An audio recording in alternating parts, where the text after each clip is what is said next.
Autrefois, il y avait une rue, ses commerces, ses embouteillages. Aujourd'hui, c'est un gigantesque camp de fortune. Dernière étape en date pour ces milliers de déplacés palestiniens qui vivent depuis 2 ans au rythme des ordres d'évacuation et des bombardements israéliens. Une vie d'errance sans la moindre perspective, si ce n'est d'échapper à une mort certaine. Nous avons été déplacés une dizaine, une quinzaine de fois depuis le début de la guerre. À chaque fois, l'âme se retire du corps. Nous partons d'un lieu inconnu vers un autre, d'une tragédie à une autre.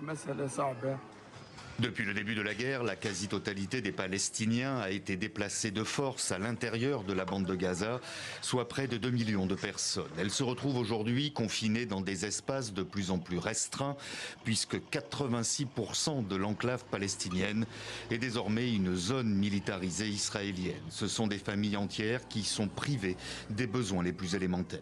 Il y a des enfants, des personnes âgées, des handicapés qui n'ont rien fait de mal pour se retrouver sans abri et qui meurent comme ça. Il n'y a plus rien, plus de nourriture, plus de soins, plus d'eau.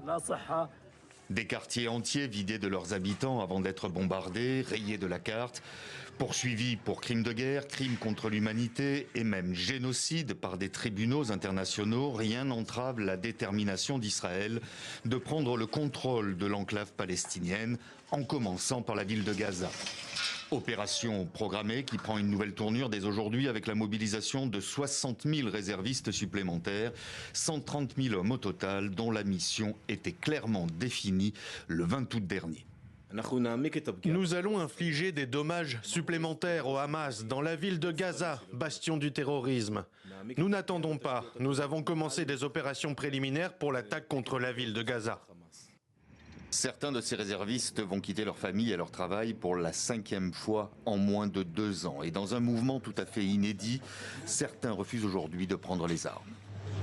Nous avons servi pendant la guerre et avons déjà dit que nous ne reprendrions pas le service militaire si nous étions à nouveau appelés. Nous refusons de prendre part à la guerre illégale de Netanyahou et considérons qu'il est de notre devoir patriotique de refuser et d'exiger des comptes de nos dirigeants. Lors de la première opération d'envergure à Gaza, l'armée israélienne y avait perdu 122 soldats, soit plus d'un quart du nombre de militaires tués depuis le début de la guerre.